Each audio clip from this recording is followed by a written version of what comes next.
पहले वीडियो का link description में है। इसे यहीं पे रोको, जाके पहले उसे देख कर आओ, उसके बाद ये वीडियो देखना। क्यों? क्योंकि मैं सीधे पॉइंट नंबर 3 पर जाने वाला हूँ। तो नंबर तीसरा पॉइंट है, हमें स्क्रीन आउट होने से बचना है। स्क्रीन आउट होने से बचना है, या फिर अवॉइड स्क्रीन आउट भी आप बोल सकते हो।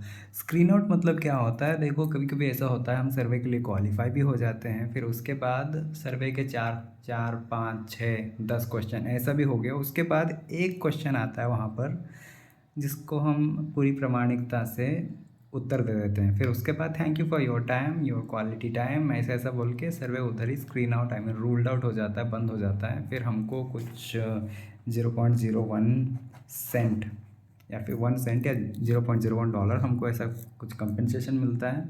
और फिर हम फिर से वहीं पे चले जाते हैं जहाँ पर हम पहले थे, मतलब सर्वे के शुरू होने से पहले वाला पेज। उसका फ़ायदा ही क्या? कोई फ़ायदा नहीं है उसका। तो ये 3 जो रूल मैंने बताया आपको, ये स्वर्णिम रूल हैं, गोल्डन रूल्स इन्हें बोल सकते हैं सर्वेस के। ये मेरे एक्सपीरियंस के हिसाब से मैं बोल रहा हूँ। तो सबसे पहला रूल है, जैसे कि पिछले वीडियो में मैंने बोला, सबसे पहला रूल है सर्वे साइट्स ऐसे चुनो जो कमीशन के पीछे ना भागे और कंज्यूमर फ्रेंडली सर्वेस अवेलेबल करके दे। और फिर दूसरा रूल ये कि प्रामाणिकता सदैव इम्पॉर्टेंट नहीं है, सदैव अनिवार्य नहीं है। वो प्रामाणिक होके सर्वे क्वालिफाई होने के बाद हमें उत्तर देना है, ओपिनियन देना है, लेकिन तब तक के लिए हमें सच छुपाना भी पड़ता है। और फिर तीसरा रूल ये कि हमें स्क्रीन आउट नहीं होने देना है। तो इन रूल्स के आधार पर हमें सर्वेस करने होते हैं। और चलो, अब इन रूल्स के आधार पर मेरे ट्रिक्स और मेरी तरफ से जो टिप्पणियाँ मेरी हैं, मतलब मेरे एक्सपीरियंस के ऊपर। गाइस देखो, सर्वेज और फिर ये ऑनलाइन अर्निंग, ये जो सब ये होता है ना, मैं जियो के आने से पहले से इन सब में हूँ। 2015 से इन सब में हूँ मैं। लेकिन वो टाइम पे क्या है, ये सब उतना पॉपुलर नहीं था। ये पॉपुलर बना बस 2-3 साल पहले से, जब से कोरोना आया था ना, जब से सारे लोग घर में ही थे, तब से सर्वे साइट्स बहुत ज़्यादा हो गए हैं। पहले जो थे हमें उतना पेमेंट उससे मिलता नहीं था, क्योंकि मेजॉरिटी ऑफ द जो सर्वेस थे वो पॉइंटेड होते थे, वन डायरेक्शनल होते थे। वो लोग सीधे सीधे अमेरिकन्स को, यूरोपियंस को, जो डेवलप्ड कंट्रीज़ हैं ना, उनको टारगेट करते थे। हमारे यहाँ इंडिया में उतना कुछ फैसिलिटीज़ नहीं था वो टाइम पे। चलो, अब मैं इनके ऊपर अपने ट्रिक्स और अपने टिप्स बताता हूँ आपको।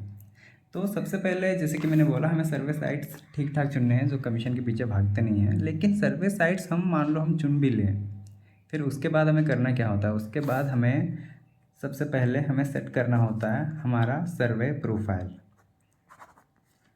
क्योंकि सर्वे प्रोफाइल हमें बहुत ठीक तरह से सेट करना होता है। सर्वे प्रोफाइल को देखकर ही हमें सर्वेज मिलते हैं, नो मैटर हम कौन से वाले साइट में हैं।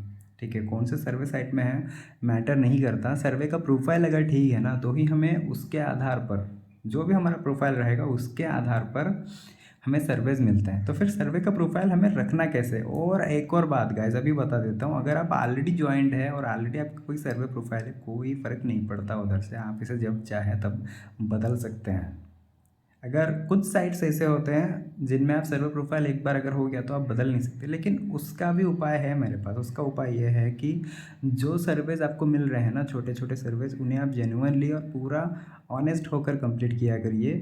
नो मैटर इवन अगर उसका कीमत सिर्फ 1 सेंट है, 10 सेंट है, कोई फ़र्क नहीं पड़ता। उसे ठीक ठाक से करिए। एक हफ्ते बाद आपको बड़ी सर्वेज मिलना शुरू ही हो जाएंगी। क्योंकि प्रोफाइल एक बात है, ऑनलाइन बिहेवियर भी दूसरा बात है, उसके ऊपर भी सर्वेज मिलते हैं। ठीक है, तो चलो अभी सर्वे प्रोफाइल के बारे में बता देता हूँ। सर्वे प्रोफाइल एक तरह से हमारा सर्वे का रिज्यूमे हम लोग बोल सकते हैं। रिज्यूमे हम लोग बोल सकते हैं। तो हमें इसे रखना किस तरह है, चलो एक उदाहरण देता हूँ आपको। उसके ऊपर आपको समझ जाना है कि हमें प्रोफाइल किस तरह से रखना है। मान लो हमारा हमारा नहीं, मान लो एक जहाज़ है, एक पानी का जहाज़ है। तो पानी का जहाज़ है, उसका काम है पैसेंजर्स को ले जाना कहीं से भी, भारत से अमेरिका ले जाना, ऐसा ऐसा कुछ है उसका काम। तो जहाज़ का कैबिन क्रू भी होता है, और कैबिन क्रू में अलग अलग लोग होते हैं। कुछ लोग होते हैं इंजीनियर्स, कुछ लोग होते हैं, चलो लिख के दिखा देते हैं, कुछ लोग होते हैं इंजीनियर्स, कुछ लोग होते हैं मेडिकल टीम वाले, और फिर कुछ लोग होते हैं कुक होते हैं, कुछ लोग शिप चलाने वाले जिनको नाविक बोलते हैं। ऐसे अलग अलग डिपार्टमेंट के लिए अलग अलग लोग होते हैं, और सबके ऊपर शिप का एक कैप्टन होता है। ठीक है, तो एक शिप का एक कैप्टन होता है, और इसकी जिम्मेदारी, इस कैप्टन की जिम्मेदारी शिप में हर एक आदमी से सबसे ज़्यादा होता है। इतना ज़्यादा होता है कि अगर शिप को कुछ भी होता है ना, तो कैप्टन को उधर ही रहना पड़ता है, until and unless everyone is gone. English में एक कहावत है, अंग्रेज़ी में, a captain sinks with his ship. मतलब अगर शिप में कुछ भी हो रहा है, शिप अगर डूब भी रहा है, तो कैप्टन को उधर ही रहना है। अगर डूब भी रहा है तो साथ में डूबना है, लेकिन मेक श्योर करना है कि सब कुछ ठीक है, सब कुछ सही सलामत है, सारे के सारे लोग उससे पहले निकल चुके हैं। तो चलो, उसी जिम्मेदारी के चलते कैप्टन करता क्या क्या है आपको बता देता हूँ मैं। देखो, कोई भी शिप में प्रॉब्लम आता है ना, कोई भी प्रॉब्लम या कोई ज़रूरत आता है शिप को, तो सबसे पहले वो कंप्लेन या वो ज़रूरत कैप्टन के पास में आता है। फिर वो अगर कोई टेक्निकल इशू है तो वो इंजीनियर को उधर भेजेगा, और उसके साथ में जाएगा, देखेगा काम हो रहा है कि नहीं। और फिर अगर कोई किसी को बीमारी लगी है, कोई इन्फेक्शन हुआ, किसी को धूप ज़्यादा लग गई, डॉक्टर के साथ वो भी जाएगा, डॉक्टर के पास जाएगा, डॉक्टर को लेके वहाँ भी जाएगा। फिर खाने में कोई प्रॉब्लम है, कोई कुछ कम पड़ रहा है, फिर से कैप्टन के पास शिकायत आएगी, कैप्टन इनके पास जाएगा, फिर ये दोनों मिलकर रिजॉल्व करेंगे।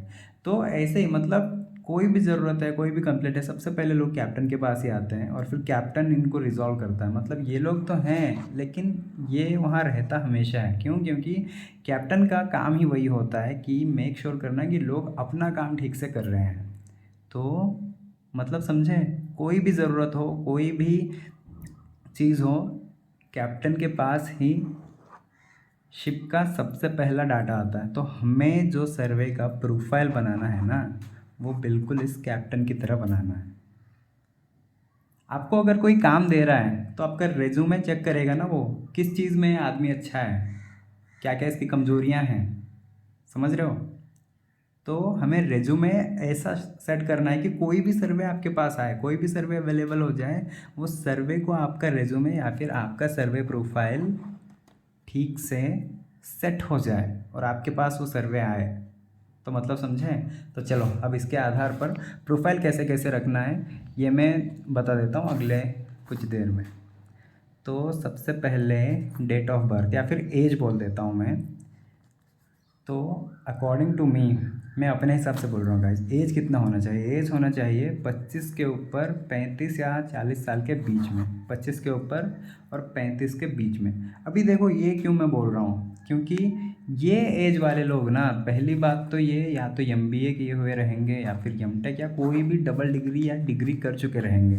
दूसरी बात, कम से कम 2 से 3 साल का इनको वर्क एक्सपीरियंस रहेगा। मतलब ये पढ़े लिखे भी होंगे, इन्हें काम का भी एक्सपीरियंस रहेगा। मतलब दो चीज़ें यहाँ पर हो गई, एजुकेशनल सर्वेज इनको मिलेंगी यहाँ पर, और यहाँ पर work and ethics related surveys भी इनको मिलेंगी। जैसे कि कुछ सर्वेज आईटी के होते हैं, कुछ सर्वेज सॉफ्टवेयर के होते हैं, कुछ सर्वे जैसे अलग अलग चीज़ के होते हैं, वो सब इनको मिलेगा। और फिर यही एज ग्रुप क्यों? क्योंकि ये एज ग्रुप वाले लोग ट्रैवल भी अफोर्ड कर सकते हैं, ट्रैवलिंग भी करते हैं ये लोग।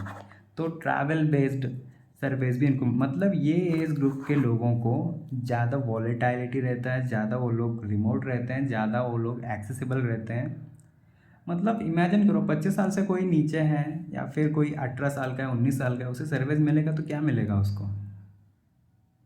उसके हिसाब से तो कुछ मिलेगा नहीं ना। और अगर कोई ओवर एज्ड है, उसे भी कुछ नहीं मिलेगा। ओवर एज्ड आदमी क्या कर सकता है? तो नो मैटर आपके आधार कार्ड पर आपका एज क्या है, आपको एज प्रेफरेंस ये दे देना है। कब? क्वालिफिकेशन के टाइम पर। प्रोफाइल तो सेट करते ही हैं, लेकिन प्रोफाइल के बाद भी सर्वेज अपने हिसाब से क्वालिफिकेशन के लिए, सॉरी हाँ, क्वालिफाई करने के लिए सवाल पूछते हैं। ठीक है, तो तब एज ये दे देना है। हो गया। अभी दूसरा, एजुकेशन। एजुकेशन भी पूछता है, हर सर्वे साइट आपको पूछता है, एजुकेशन सर्वे साइट भी पूछता है, और फिर वो सर्वे साइट में जो जो सर्वे अवेलेबल हैं वो वाले लोग भी पूछते ही हैं। ठीक है। अब गाइस आप लोग सवाल पूछोगे कि दो दो बार क्वेश्चनिंग क्यों? क्योंकि सर्वे प्रोफाइल ना कोई भी सर्वे साइट वालों के लिए होता है, लेकिन सर्वे साइट वाले मेक श्योर करते हैं कि आप तक सर्वे आए। ठीक है। फिर ये सर्वे का एक अलग ही एआई होता है, वो भी टेस्ट लेता है आपका कि आप क्वालिफाई कर सकते हैं या नहीं। जैसे कि अभी देखो टाइम बक्स का अलग सर्वे साइट है, टाइम बक्स के सर्वे प्रोफाइल हम जो जो सेट करके रखते हैं उसके हिसाब से वो, जैसे थेरम रीच हो गया, पीनट लैब हो गया, ये सब सर्वे साइट्स को हमारा प्रोफाइल मैच करके इनके बनाए सर्वेस को हम तक पहुंचाता है। फिर उसके बाद इनके बनाए सर्वेज में एक आर्टिफिशियल इंटेलिजेंस पहले से होता है जो फिर से हमें सवाल पूछता है कि हम एबल हैं कि नहीं, वो देखने के लिए। तो ये सब बहुत नॉर्मल बात है, दो दो बार तीन तीन बार हमें क्यों पूछा जाता है ये सब दिमाग में मत लो। ठीक है, बस अपना काम करो तुम लोग। तो एजुकेशन देखो गाइज, एजुकेशन हमेशा ग्रेजुएशन दिखाना चाहिए, और ग्रेजुएशन और मेरे एक्सपीरियंस के हिसाब से या तो आईटी या तो सॉफ्टवेयर, इन दोनों को मैं ज़्यादा प्रेफरेंस देता हूँ, क्योंकि सबसे ज़्यादा सर्वेज मुझे इन्हीं दोनों पे मिले हैं। अगर ये दोनों भी नहीं तो फिर आर्ट्स में से कोई भी एक डिग्री दिखा दो, आर्ट्स में से, कॉमर्स में से, और फिर एमबीए ये सब करने की कोई ज़रूरत नहीं है, क्योंकि फिर सर्वे वालों को पता लगेगा ये भी मार्केटिंग वाला है, हम लोग भी मार्केटिंग ही कर रहे हैं, ये हमको ज़्यादा कुछ उतना प्रॉफिटेबल होगा नहीं। मतलब उनको पता होता है ना कौन क्या कर रहा है, कैसे कर रहा है। एमबीए वालों को पता होता है किस तरह की मार्केटिंग होती है वो सब, तो उनको ज़्यादा भाव नहीं देते। जैसे कि मान लो कोई नेटवर्क मार्केटिंग कर रहा है, ठीक है, नेटवर्क मार्केटिंग मतलब कोई यहाँ पर एक है, यहाँ पर एक, यहाँ पर एक, इसका ये अगर ये 3 हो गया तो उसको पैसे मिलेगा, फिर यहाँ पर एक, यहाँ पर एक, फिर यहाँ पर एक, अब ये 3 हो गया फिर इसको पैसा मिलेगा। इस तरह का कोई स्कीम चला रहा है, स्कीम नहीं, वो नेटवर्क मार्केटिंग होता है वो। तो ये आदमी LIC बेचने वाले के पास नहीं जाएगा ना, होता है वो दोनों पर, यहाँ से लेग खोलने या क्लाइंट बनाने नहीं होते हैं, इसे प्रोडक्ट बेचने होते हैं। एक तरह से सेम ही होता है, तो दोनों आपस में नहीं। उसी तरह कॉमर्स को सर्वे साइट वाले दूर रखते हैं। ठीक है, तो एजुकेशन हमें ग्रेजुएट दिखाना है, ये नहीं बोलना है कि मैं हाउस वाइफ हूँ, ये नहीं बोलना है कि मैं 12th पास हूँ, 10th पास हूँ, ये नहीं बोलना है कि मैं सीधा ग्रेजुएट दिखाना है उसको। ठीक है, अभी